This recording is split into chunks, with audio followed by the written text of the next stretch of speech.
નમસ્તે મિત્રો, સ્વાગત છે આપનું આઈ એમ ગુજરાતના અમેરિકા સ્પેશિયલ બુલેટિનમાં। બુધવાર માર્ચ 19ના બુલેટિનમાં વાત કરીશું ટ્રમ્પ માટે માથાનો દુખાવો બનેલા એક ફેડરલ જજ તેમજ ટ્રમ્પના દાવા પર આઈસની એફિડેવિટથી સર્જાયેલા સવાલ વિશે। જોઈશું કે બોસ્ટન એરપોર્ટ પરથી એક ડોક્ટરને વેલિડ વિઝા હોવા છતાં પણ કેમ ડિપોર્ટ કરાઈ, તેમજ અમેરિકામાં સ્કિલ્ડ વર્કર્સની સર્જાયેલી તંગી વિશેની વાત। અને છેલ્લે જોઈશું કે $83 બિલિયન લોટરી જીતનારી એક મહિલાની કહાની, જેને એક મહિના બાદ પણ એક પેની સુદ્ધા નથી ચૂકવવામાં આવી। પોતાની મરજી પ્રમાણે કામ ના કરે તેવા માણસો ડોનાલ્ડ ટ્રમ્પને જરા પણ પસંદ નથી અને આ જ કારણે તેમણે સત્તા સંભાળતા જ FBI થી લઈને આઈસ સહિતની ઘણી મહત્વની ફેડરલ એજન્સીઝના હેડને રાતોરાત ઘર ભેગા કરવાની સાથે કેટલીક એજન્સીઝને તાળા પણ મારી દીધા છે। ટ્રમ્પને કોઈ પ્રકારની રોકટોક જરાય પસંદ નથી અને તેઓ પોતાને કોર્ટથી પણ ઉપર માને છે। તેમાં માસ ડિપોર્ટેશનની વાત કરીએ તો ટ્રમ્પે હવે કોર્ટની પ્રોસિજરને જ બાયપાસ કરી લોકોને ડિપોર્ટ કરવાનું શરૂ કરી દીધું છે અને આ જ ઘટનાક્રમમાં તેમણે 200થી વધુ વેનેઝુએલન ઇમિગ્રન્ટ્સને ક્રિમિનલ્સ ગણાવી તેમને એલ સાલ્વાડોરની ખતરનાક જેલમાં મોકલી દીધા હતા અને તેના બદલામાં એલ સાલ્વાડોરની સાથે $6 મિલિયન ડીલ પણ કરવામાં આવી હતી। આ મામલો જ્યારે કોર્ટમાં પહોંચ્યો ત્યારે federal district court of the district of કોલંબિયાના ચીફ જજ તરીકે 2023થી ફરજ બજાવી રહેલા જજ જેમ્સ બોસબર્ગે આ ડિપોર્ટેશન ફ્લાઇટ તાત્કાલિક પાછી વાળવા માટે આદેશ કર્યો હતો, પરંતુ સરકારે એવી રજૂઆત કરી હતી કે તમામ ક્રિમિનલ ઇમિગ્રન્ટ્સને ડિપોર્ટ કરી દેવામાં આવ્યા હોવાથી હવે કશું જ થઈ શકે તેમ નથી। જજ બોસબર્ગ આ પહેલા 2020ના પ્રેસિડેન્શિયલ ઇલેક્શન અને ક્લાસિફાઈડ ડોક્યુમેન્ટ્સ બાબતે ટ્રમ્પ સામે થયેલા 2 ફેડરલ કેસમાં પણ તેમની મુશ્કેલી વધારી ચૂક્યા છે। જોકે હવે ટ્રમ્પ અમેરિકાના પ્રેસિડેન્ટ બની ગયા છે ત્યારે તેમને જજ જેમ્સ બોસબર્ગ આંખમાં કણાની જેમ ખૂંચી રહ્યા છે।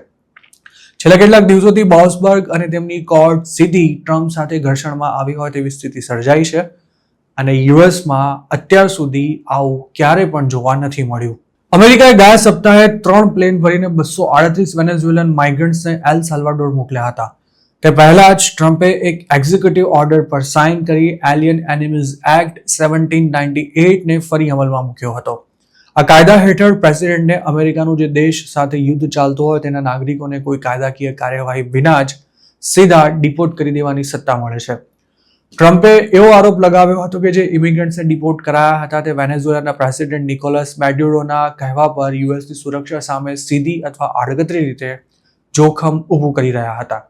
જોકે સરકારની આ તમામ દલીલો ફગાવી દઈ જજ બોસબર્ગે 238 માઇગ્રન્ટ્સના ડિપોર્ટેશનને ગેરકાયદે ગણાવી તાત્કાલિક તેના પર બ્રેક મારવાનો આદેશ કર્યો હતો। કોર્ટના આદેશ બાદ જસ્ટિસ ડિપાર્ટમેન્ટના વકીલોએ જજના સવાલોના જવાબ આપવાનું જ બંધ કરી દીધું હતું અને તેમને આ કેસમાંથી હટાવી દેવા માટે પણ પ્રયાસો થયા હતા।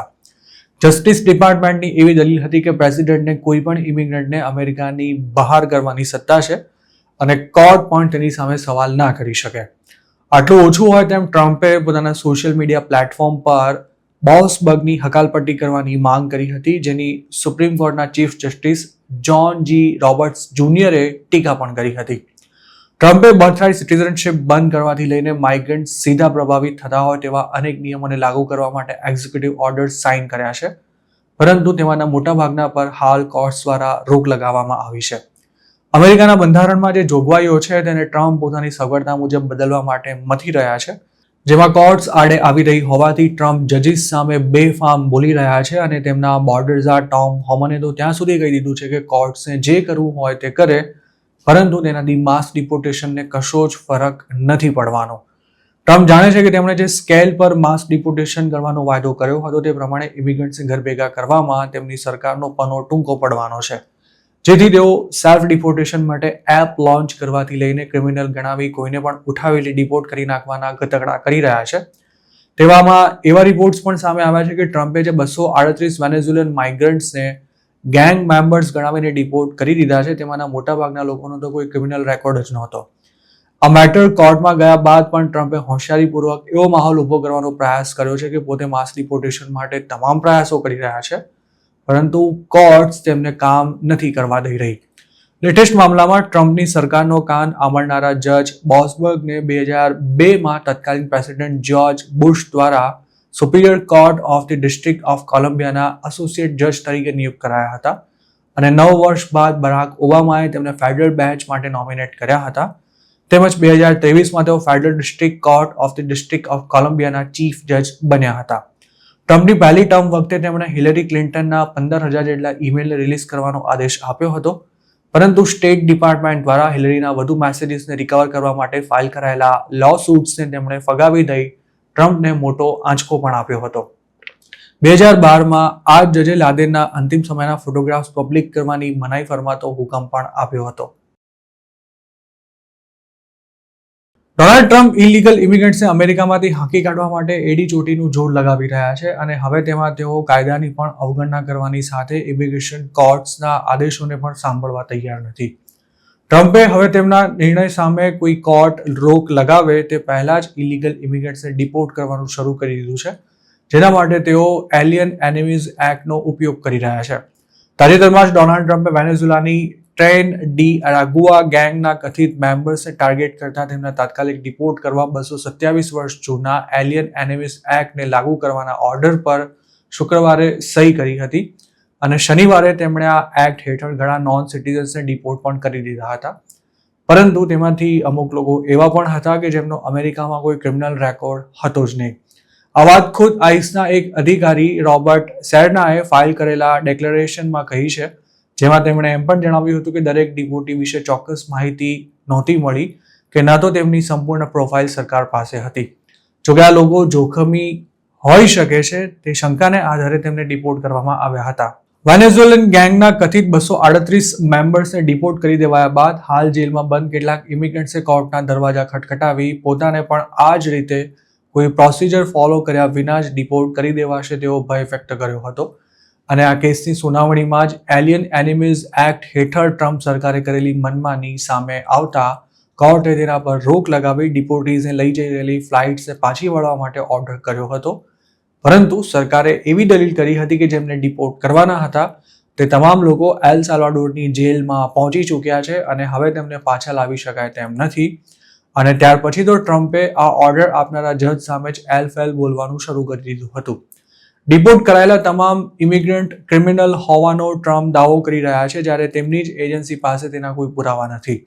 આઈસ દ્વારા કોર્ટમાં જે એફિડેવિટ ફાઇલ કરવામાં આવી હતી તે ટ્રમ્પના દાવા પર સવાલ ઉઠાવી રહી છે, પરંતુ એજન્સીએ એટલો હોશિયારીથી પોતાનો જવાબ આપ્યો છે કે કોર્ટ પણ તેમાં કંઈ ખાસ કરી શકે તેમ નથી. ટ્રમ્પ એડમિનિસ્ટ્રેશને આ જ રીતે મેસેચ્યુસેટ્સની ફેડરલ કોર્ટને અંધારામાં રાખી તેના ઓર્ડરની અવગણના કરતા એક લેબનીઝ મહિલા ડોક્ટરને પણ ઘરભેગી કરી દીધી હતી. કિડની ટ્રાન્સપ્લાન્ટ સ્પેશિયાલિસ્ટ આ મહિલાના ફોનમાંથી ઈરાનના સુપ્રીમ લીડર અને હિઝબુલ્લાના આગેવાનના ફોટોગ્રાફ્સ મળ્યા બાદ તેની એકેય વાત સાંભળ્યા વિના જ તેને ડિપોર્ટ કરી દેવામાં આવી હતી. ટ્રમ્પ એડમિનિસ્ટ્રેશન ક્રિમિનલ ઇલીગલ એલિયન્સને તાત્કાલિક ધોરણે ડિપોર્ટ કરવા માટે પોતે તમામ શક્તિ કામે લગાડી ચૂક્યું છે તેવા દાવા કરતું રહે છે, પરંતુ હકીકત એ છે કે ક્રિમિનલ્સની સાથે હવે જેમનો કોઈ ક્રાઇમ રેકોર્ડ નથી તેવા લોકોને પણ મોટી સંખ્યામાં પકડી તેમના પર ક્રિમિનલ હોવાનો થપ્પો લગાવી ડિપોર્ટ કરવામાં આવી રહ્યા છે. હાલ ભલે કોઈ ઇન્ડિયન્સને આ રીતે ટાર્ગેટ ના કરાયા હોય, પરંતુ ટ્રમ્પ જે રીતે કોર્ટ પ્રોસિજરને બાયપાસ કરી બેફામ ડિપોર્ટેશન કરી રહ્યા છે તેનો રેલો એક દિવસ ઇન્ડિયન્સ સુધી પણ આવી શકે છે. હજુ થોડા દિવસો પહેલા જોર્જિયામાં 4 ઇન્ડિયન્સની માઇનર્સને વેપ વેચવાના આરોપમાં ધરપકડ થઈ હતી, જેમાંથી 2 લોકોને સંભવતઃ ઇમિગ્રેશનના કેસમાં પકડી જેલમાંથી છોડવાનો ઇનકાર કરી દેવામાં આવ્યો હતો. તેવી જ રીતે ટ્રાફિકનો નિયમ તોડતા ઘણા ઇન્ડિયન્સને પણ અત્યાર સુધી ડિપોર્ટેશનના ઓર્ડર્સ મળી ચૂક્યા હોવાનો યુએસમાં રહેતા ગુજરાતીઓનો દાવો છે. ટ્રમ્પ એડમિનિસ્ટ્રેશન હાલ ડિપોર્ટેશનને લગતી જે કોઈ કામગીરી કરી રહ્યું છે તેનો ભરપૂર પ્રચાર પ્રસાર થાય તેનું પણ ખાસ ધ્યાન રાખવામાં આવી રહ્યું છે. માર્ચના સેકન્ડ વીકમાં પોતાના સ્ટુડન્ટ વિઝા કેન્સલ થયા બાદ સીવીપી હોમ એપનો ઉપયોગ સેલ્ફ ડિપોર્ટેશન માટે કરનારી ઇન્ડિયન સ્ટુડન્ટનો મામલો પણ DHS દ્વારા જોરશોરથી ચગાવાયો હતો, જ્યારે હકીકત એ હતી કે આ યુવતી પેલેસ્ટાઇનના સમર્થનમાં થયેલા ધરણામાં ભાગ જ નહોતો લીધો અને તેના પર લાગેલા તે ચાર્જીસ પણ ડ્રોપ થઈ ગયા હતા, પરંતુ તેમ છતાંય ટ્રમ્પ એડમિનિસ્ટ્રેશન દ્વારા તેને ટાર્ગેટ કરવામાં આવી હતી. તેવી જ રીતે વેનેઝુએલાના ગેંગના કહેવાતા મેમ્બર્સને ડિપોર્ટ કરાયા તે વખતે પણ તેમને જાનવરોની જેમ લઈ જવાતા હોય તેવા ફોટોગ્રાફ્સ વાયરલ કરવામાં આવ્યા હતા. એક તરફ આઈસ રોજે રોજ કેટલા લોકોને પકડી રહી છે તેનો કોઈ ડેટા જાહેર નથી કરાઈ રહ્યો અને કેટલા લોકોએ સીબીપી હોમથી સેલ્ફ ડિપોર્ટેશન લીધું તે અંગે પણ ટ્રમ્પ સરકાર કશું બોલવા તૈયાર નથી. ત્યારે હાલ ડિપોર્ટેશન ઓછું અને તેનો પ્રચાર વધારે કરાતો હોય તેવી સ્થિતિ જોવા મળી રહી છે. અમેરિકામાં વર્ક અથવા સ્ટુડન્ટ વિઝા તેમજ ગ્રીન કાર્ડ પર રહેતા લોકોને એરપોર્ટ પર ઇમિગ્રેશન ક્લિયર કરવામાં પરેશાની ભોગવવી પડી રહી છે. તેમજ ઘણા લોકોને સેકન્ડરી ઇન્સ્પેક્શન દરમિયાન તેમના ટ્રાવેલ ડોક્યુમેન્ટ્સમાં કે પછી બીજી કોઈ રીતે વાંધા કાઢીને પરત પણ મોકલવામાં આવી રહ્યા છે. તેવા અહેવાલો વચ્ચે યુએસમાં H1B વિઝા હોલ્ડર મહિલાને એરપોર્ટ પર તેનો ફોન ચેક કરાયા બાદ ડિપોર્ટ કરી દેવામાં આવી હોવાનો એક ચોંકાવનારો મામલો સામે આવ્યો છે. અમેરિકાએ વેલિડ વિઝા હોવા છતાં પણ લેબેનોન મૂળના ડોક્ટર રાશા અલાવીને એરપોર્ટ પરથી જ ડિપોર્ટ કરી દીધા હતા અને આ મામલે તેમના કઝિને કોર્ટમાં કેસ પણ કર્યો છે. જોકે હાલ કોર્ટ સામે પણ ટ્રમ્પ એડમિનિસ્ટ્રેશન બેફામ બોલી રહ્યું છે, ત્યારે વ્હાઇટ હાઉસે ડોક્ટર રાશાના ડિપોર્ટેશન પર કટાક્ષ કરતી એક ટ્વીટ શેર કરીને આ વિવાદને હવા આપી છે. સોમવારે વ્હાઇટ હાઉસ દ્વારા શેર કરાયેલી ડિપાર્ટમેન્ટ ઓફ હોમલેન્ડ સિક્યોરિટીની આ ટ્વીટમાં બાય બાય રાશા લખવાની સાથે ડોનાલ્ડ ટ્રમ્પની એક તસવીર શેર કરવામાં આવી છે, જેમાં તેઓ એક ડ્રાઈવ થ્રુ વિન્ડોમાંથી હાથ બતાવી બાય બાય કરતા જોવા મળી રહ્યા છે. ડોક્ટર રાશાના ડિપોર્ટેશન સામે વિરોધ પણ શરૂ થયો છે, પરંતુ હવે તો અમેરિકામાં વિરોધ પ્રદર્શનોમાં ભાગ લેનારા લોકોને પણ ડિપોર્ટ કરવામાં આવી રહ્યા હોવાથી વિદેશીઓ માટે આવા કોઈ કાર્યક્રમમાં સામેલ થવું પણ ઘણું જ ભારે પડી શકે છે. 34 વર્ષના kidney transplant specialist doctor Rasha H1B visa holder હતા અને તેઓ માર્ચ 13ના રોજ લેબેનોનમાં પોતાના પરિવારને મળી અમેરિકા પાછા આવ્યા, ત્યારે બોસ્ટન એરપોર્ટ પર તેમને ડિટેન કરી લેવાયા હતા. અમેરિકાના અધિકારીઓનું કહેવું છે કે રાશાના ફોનમાંથી હિઝબુલ્લાહના નેતા હસન નસરુલ્લાહ અને ઈરાનના સુપ્રીમ લીડર અયાતુલ્લાહ અલી ખોમેનીની તસવીરો મળી હતી. અધિકારીઓએ એમ પણ જણાવ્યું હતું કે ડોક્ટર રાશા લેબનોનમાં ફેબ્રુઆરી 23ના રોજ હસન નસરુલ્લાહના અંતિમ સંસ્કારમાં પણ સામેલ થયા હતા. અમેરિકાના જસ્ટિસ ડિપાર્ટમેન્ટનું માની તો ડોક્ટર રાશાના ફોનમાંથી મળેલી સામગ્રી અને તેમના નિવેદનના આધાર પર એવું તારણ કાઢવામાં આવ્યું હતું કે અમેરિકામાં રહેવાના તેમના અસલી ઈરાદા સ્પષ્ટ નહોતા અને તે પછી તેમને તરત જ લેબેનોન પરત મોકલી દેવાયા હતા. ડોક્ટર રાશાએ અધિકારીઓને એવું જણાવ્યું હતું કે પોતે હિઝબુલ્લાહનું સમર્થન નથી કરતા, પરંતુ શિયા મુસ્લિમ હોવાને કારણે નસરુલ્લાહને ધાર્મિક દ્રષ્ટિએ સન્માન આપે છે. જોકે એરપોર્ટ પર તૈનાત ઇમિગ્રેશન ઓફિસર્સે ડોક્ટર રાશાની કોઈ પણ વાત પર વિશ્વાસ નહોતો કર્યો અને તેમની કોઈ દલીલો સાંભળ્યા વિના જ તેમને ડિપોર્ટ કરવાની પ્રોસેસ શરૂ કરાઈ હતી. ડોક્ટર રાશાના ડિપોર્ટેશનનો હાલ મોટા પાયે વિરોધ પણ થઈ રહ્યો છે અને તેમના સમર્થકોનું એવું કહેવું છે કે આ નિર્ણય ન્યાયસંગત નથી. તેમના વકીલ સ્ટેફની માર્જોકે કહ્યું હતું કે ડોક્ટર રાશાને અમેરિકા પાછા લાવવાની લડાઈ ચાલુ રહેશે. દરમિયાન ફેડરલ જજે આ કેસની સુનાવણી થઈ રહી છે ત્યાં સુધી ડોક્ટર રાશાને તેમના પદ પરથી હટાવવામાં ન આવે તેવો ઓર્ડર કર્યો છે. Kidney transplant specialist doctor Rasha Brown યુનિવર્સિટીમાં આસિસ્ટન્ટ પ્રોફેસર તરીકે કામ કરતા હતા. તેમણે અમેરિકાની 3 યુનિવર્સિટીઝમાંથી ફેલોશિપ અને રેસિડેન્સી પૂરી કરી હતી. હાલ ભલે તેમને યુએસ પાછા લાવવા માટે કોર્ટમાં કેસ કરવામાં આવ્યો હોય, પરંતુ ટ્રમ્પ એડમિનિસ્ટ્રેશન જે પ્રકારે આવા મામલામાં કાર્યવાહી કરી રહ્યું છે તેને જોતા હવે 34 વર્ષની આ મુસ્લિમ મહિલાને અમેરિકા પાછા આવવા મળે તેવી શક્યતા લગભગ 0 લાગી રહી છે. ટ્રમ્પ એડમિનિસ્ટ્રેશન કોર્ટને બાયપાસ કરી કઈ રીતે પોતાની મરજી અનુસાર ગમે તેને ડિપોર્ટ કરી રહ્યું છે તેનું આ એક લેટેસ્ટ અને ચોંકાવનારું ઉદાહરણ છે. મેસેચ્યુસેટ્સની ફેડરલ કોર્ટે ગત શુક્રવારે સાંજે સરકારને ડોક્ટર રાશાને ડિપોર્ટ કરતા પહેલા 48 કલાકની નોટિસ આપવા માટે ઓર્ડર કર્યો હતો, પરંતુ તે પહેલા જ તેમને પેરિસ જતી ફ્લાઇટમાં બેસાડી દેવામાં આવ્યા હોવાનું કોર્ટને જણાવાયું હતું. રવિવારે સવારે આ મામલે સુનાવણી થઈ ત્યારે જજે એવી પણ ટિપ્પણી કરી હતી કે સીબીપી દ્વારા કોર્ટના અગાઉના ઓર્ડરનો જાણી જોઈને અનાદર કરી તેને જાણ કર્યા વિના જ ડોક્ટર રાશાને ડિપોર્ટ કરી દીધી હોવાની સંભાવના નકારી શકાય તેમ નથી. કોર્ટમાં ચાલી રહેલી આ મેટરમાં DHSના સેક્રેટરી ક્રિસ્ટી નોમ, સેક્રેટરી ઓફ સ્ટેટ માર્કો રૂબિયો અને સીબીપીના એક્ટિંગ કમિશનર પીટર ફ્લોર્સને પ્રતિવાદી તરીકે દર્શાવવામાં આવ્યા છે. રાશાના વકીલના જણાવ્યા અનુસાર તેઓ લેબનોનમાં હતા ત્યારે જ તેમને H1B વિઝા ઇસ્યુ કરાયા હતા અને તેમની એપ્લિકેશનને બ્રાઉન યુનિવર્સિટી દ્વારા સ્પોન્સર કરવામાં આવી હતી. ડોક્ટર રાશા ગત ગુરુવારે બોસ્ટન એરપોર્ટ પર લેન્ડ થયા હતા અને ત્યારબાદ તેમને કોઈ સ્પષ્ટ કારણ આપ્યા વિના જ 36 કલાક સુધી સીબીપી દ્વારા ડિટેન્શનમાં રખાયા હતા. તેમના વતી કોર્ટમાં કેસ કરનારા તેમના કઝિનના જણાવ્યા અનુસાર શુક્રવારે તે એરપોર્ટ ગયા ત્યારે પેરિસ જતી ફ્લાઇટ ટેક ઓફ થાય તે પહેલા તેમણે એરપોર્ટ પર તૈનાત સીબીપીના ઓફિસર્સને કોર્ટના ઓર્ડર વિશે માહિતગાર કર્યા હતા, પરંતુ ફ્લાઇટ રવાના ન થઈ ત્યાં સુધીમાં ઓફિસર્સે ન તો કોઈ એક્શન લીધું હતું કે ન તો રાશાના કઝિનને તેના વિશે કોઈ માહિતી પણ અપાઈ હતી. અમેરિકામાં આમે ડોક્ટર્સની અછત છે અને તેમાં ડોક્ટર રાશા કિડની ટ્રાન્સપ્લાન્ટના જે ફિલ્ડમાં સ્પેશિયલાઇઝેશન ધરાવતા હતા તેમાં વિદેશી ડોક્ટર્સ ખૂબ જ મહત્વની ભૂમિકા ભજવી રહ્યા છે. ડોક્ટર રાશાને ડિપોર્ટ કરી દેવાતા ઘણા પેશન્ટ્સનું કિડની ટ્રાન્સપ્લાન્ટેશન પણ અટકી ગયું છે. અમેરિકાનો દુનિયા પર આજે જે દબદબો છે તેમાં દેશમાં રહેતા લાખો ઇમિગ્રન્ટ્સનો પણ મહત્વનો ફાળો છે અને આજે જે લોકો અમેરિકાના સિટીઝન બનીને બેઠા છે તેમના વડવા પણ એક સમયે યુએસમાં ઇમિગ્રન્ટ્સ જ હતા. જોકે ટ્રમ્પે હાલના દિવસોમાં ઇમિગ્રન્ટ્સ વિરોધી જે માહોલ ઊભો કર્યો છે તેની સીધી અસર દેશની ઇકોનોમી પર પણ જોવા મળી શકે છે.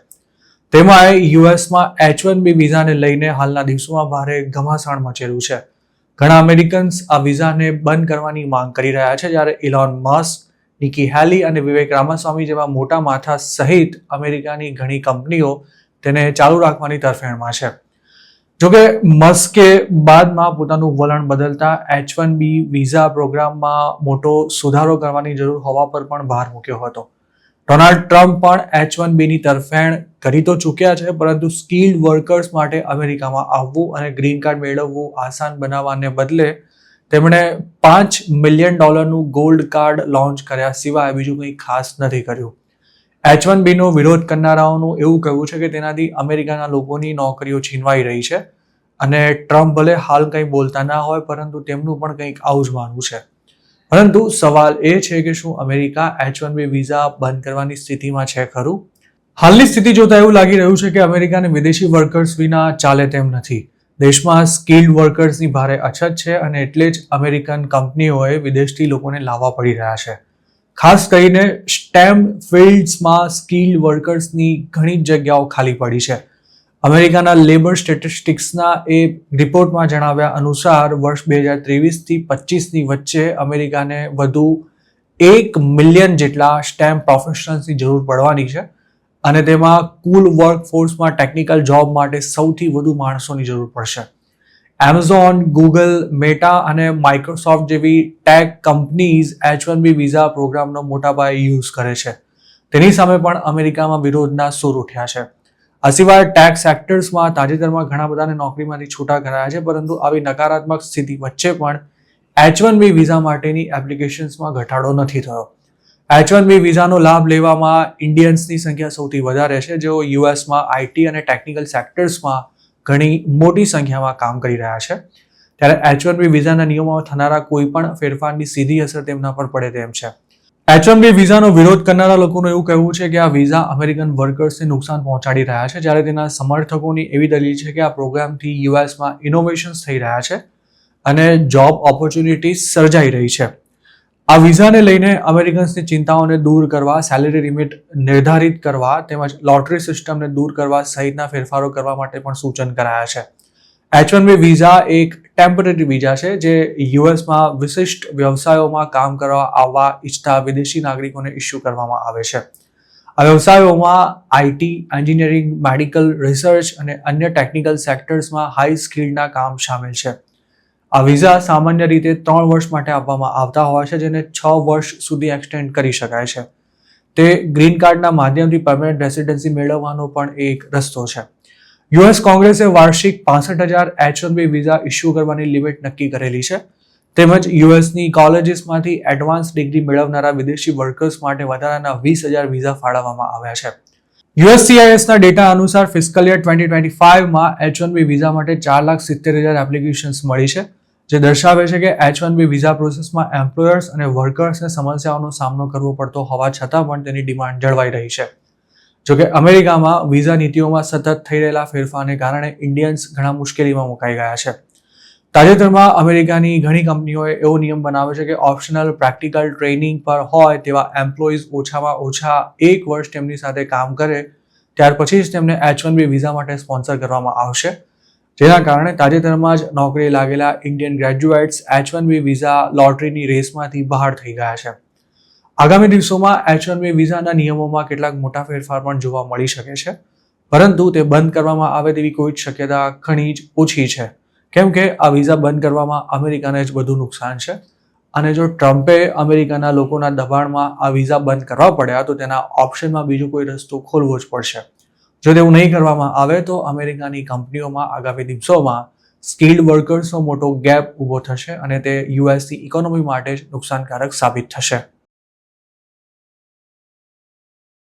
અમેરિકાના ટેક્સાસમાં રહેતી એક મહિલાએ $83.5 મિલિયન જેકપોટ જીત્યા બાદ તેને હજુ સુધી એક પેની પણ ચૂકવવામાં નથી આવી. આ મહિલાએ ફેબ્રુઆરીમાં $20ની ટિકિટ ખરીદી હતી, પરંતુ ટેક્સાસ લોટરી કમિશનનું એવું કહેવું છે કે હાલ આ મામલે તપાસ ચાલી રહી હોવાથી તેને ઇનામની રકમ નહીં મળી શકે. આ મહિલાએ ટેક્સાસની એક ન્યૂઝ ચેનલ સાથે વાત કરતા જણાવ્યું હતું કે તેની સાથે ખૂબ જ ખરાબ વ્યવહાર કરવામાં આવી રહ્યો છે. અમેરિકામાં આમ તો મોટાભાગના લોકો સ્ટોર્સમાંથી લોટરી ટિકિટ ખરીદતા હોય છે, પરંતુ પોતાની ઓળખ જાહેર ન કરનારી આ મહિલાએ જેક પોકેટ નામની એક એપ મારફતે ટિકિટ ખરીદી હતી, જેને ફોન પર જ સ્ક્રેચ ઓફ કરવાની હોય છે અને તેનો ડ્રો ફેબ્રુઆરી 17ના રોજ થયો હતો. મોબાઈલ ફોન અને ઓનલાઈન એપ્લિકેશન્સ પર વેચાતી આ લોટરી ટિકિટને સર્વિસ ફી લઈને જે તે પ્લેટફોર્મ દ્વારા જ કસ્ટમર વતી ખરીદવામાં આવતી હોય છે, જેને લોટરી કુરિયર સર્વિસ તરીકે પણ ઓળખવામાં આવે છે. પરંતુ ટેક્સાસમાં લોટરી ટિકિટનું આ રીતે વેચાણ કરવું લીગલ છે કે કેમ તે અંગે હાલ લો મેકર્સમાં ચર્ચા ચાલી રહી છે અને કેટલાક લોકો તેનો વિરોધ પણ કરી રહ્યા છે. સેનેટે તેના પર પ્રતિબંધ મૂકતું એક બિલ પાસ પણ કરી દીધું છે, જેથી આગામી દિવસોમાં લોટરી ટિકિટ વેચતી એપ્સ પણ બંધ થઈ જશે તેવી પૂરી શક્યતા છે. જોકે આ જ પ્લેટફોર્મ પરથી ખરીદાયેલી લોટરી ટિકિટમાં $83.5 મિલિયનનું ઇનામ લાગતા સેનેટર્સના દબાણ હેઠળ ટેક્સાસ લોટરી કમિશને એક ન્યૂઝ રિલીઝ જાહેર કરવાની ફરજ પડી હતી, જેમાં તેણે એવું જણાવ્યું હતું કે લોટરી કુરિયર સર્વિસ સ્ટેટમાં લીગલ નથી અને કમિશન હાલ એક એવો નિયમ પણ બનાવવામાં લાગેલું છે કે જેના હેઠળ કુરિયર સર્વિસ સાથે કામ કરતા રિટેલરનું લાયસન્સ પણ કેન્સલ કરી દેવાશે. ટેક્સાસના ગવર્નર ગ્રેગ એબોર્ટે આ મામલે ટેક્સાસ રેન્જર્સને તપાસ કરવાનો આદેશ આપ્યો છે, જેમાં ફેબ્રુઆરીમાં લાગેલી $83.5 મિલિયનની લોટરી ઉપરાંત 2023માં લાગેલા $95 મિલિયનના જેકપોટનું પણ ઇન્વેસ્ટિગેશન કરવામાં આવશે. 2023ના કેસમાં સિંગલ ગ્રુપ દ્વારા 25 મિલિયન જેટલી લોટરી ટિકિટ્સ ખરીદવામાં આવી હતી અને તેમણે લગભગ તમામ નંબર્સના કોમ્બિનેશન ખરીદી લીધા હતા. તપાસ દરમિયાન એવું પણ જાણવા મળ્યું હતું કે આ ગ્રુપ દ્વારા તમામ લોટરી ટિકિટ્સ 4 અલગ અલગ રિટેલર્સ પાસેથી ખરીદાઈ હતી, જે કુરિયર સર્વિસ માટે પણ કામ કરતા હતા. જોકે લોટરી જીત્યા બાદ ઇનામની રકમ માંગી રહેલી મહિલાના વકીલે આ અંગે એવું જણાવ્યું હતું કે તેમની ક્લાયન્ટ જ આ લોટરીની સાચી વિનર છે અને તેને પોતાને ઇનામમાં લાગેલી રકમ મેળવવાનો હક છે. તેમનું એવું પણ કહેવું હતું કે આ લોટરી ટિકિટ ખરીદવામાં કાયદાનો ભંગ થયો હોવાથી ઇનામની રકમ આપવાનો ઇનકાર ન કરી શકાય. આ મહિલાએ એક ન્યૂઝ ચેનલ સાથે વાત કરતા કહ્યું હતું કે લોટરીમાં ક્યારેક ફ્રોડ પણ થતા હોય છે, પરંતુ પોતાનો કેસ અલગ છે અને તેણે જાણી જોઈને કોઈ નિયમોનો ભંગ પણ નથી કર્યો. તેમજ સરકારે જો તપાસ કરવી હોય તો 2023નો મામલો ઘણો જ સિરિયસ હતો. તે કેસમાં એક જ ગ્રુપને 25 મિલિયન જેટલી લોટરી ટિકિટ્સ વેચવામાં આવી હતી. એક સેનેટરે આ બાબત પર સવાલ ઉઠાવતા કહ્યું હતું કે 72 કલાકમાં 25 મિલિયન લોટરી ટિકિટ પ્રિન્ટ કરવી જ અશક્ય છે, જ્યારે અન્ય એક સેનેટરે તેને મની લોન્ડરિંગનો મામલો પણ ગણાવ્યો હતો. 2023ની ઘટનામાં ટેક્સાસ લોટરી કમિશને રૂક TX નામના એક ગ્રુપને 95 મિલિયનની ઇનામની રકમ એનાયત કરી હતી અને તે જ વખતે તેણે બલ્ક પરચેઝિંગને અટકાવવા માટે કેટલાક ફેરફારો પણ સિસ્ટમમાં કર્યા હતા, પરંતુ ત્યારે પણ કુરિયર સર્વિસ ચાલુ રાખવામાં આવી હતી. ફેબ્રુઆરી 2025ના કેસમાં મોબાઈલ એપ પર લોટરી ટિકિટ ખરીદનારી મહિલાએ $20ની માત્ર એક જ ટિકિટ ખરીદી હતી, પરંતુ તેમ છતાંય તેના પર શંકા રાખીને હાલ આ મામલાની તપાસ કરવામાં આવી રહી છે. સામાન્ય રીતે લકી નંબર ખુલ્યા બાદ ટિકિટ રજૂ કરનારાને 3 દિવસમાં જ ઇનામની રકમ આપી દેવામાં આવતી હોય છે, પરંતુ આ કેસમાં ટેક્સાસ રેન્જર્સની તપાસ પૂરી ન થાય ત્યાં સુધી વિનરને $1 પણ નહીં મળી શકે. તો મિત્રો, આ હતા અમેરિકાના આજના મુખ્ય સમાચાર. આપને જો અમારી રજૂઆત પસંદ આવી હોય તો આ વિડીયોને લાઇક અને શેર કરવાનું તેમજ IIM ગુજરાતની YouTube ચેનલને સબસ્ક્રાઇબ કરવાનું ભૂલશો નહીં, કારણ કે આ ચેનલ પર આપને મળશે અમેરિકામાં રહેતા ગુજરાતીઓ માટેના મહત્વના સમાચાર અને તે પણ આપની પોતાની ભાષામાં. આપ જો અમારી સાથે કોઈ ટિપ શેર કરવા માંગતા હો તો હાલ સ્ક્રીન પર દેખાઈ રહેલા WhatsApp નંબર પર પણ અમારો સંપર્ક કરી શકો છો. આપની ઓળખ ગુપ્ત રાખવામાં આવશે.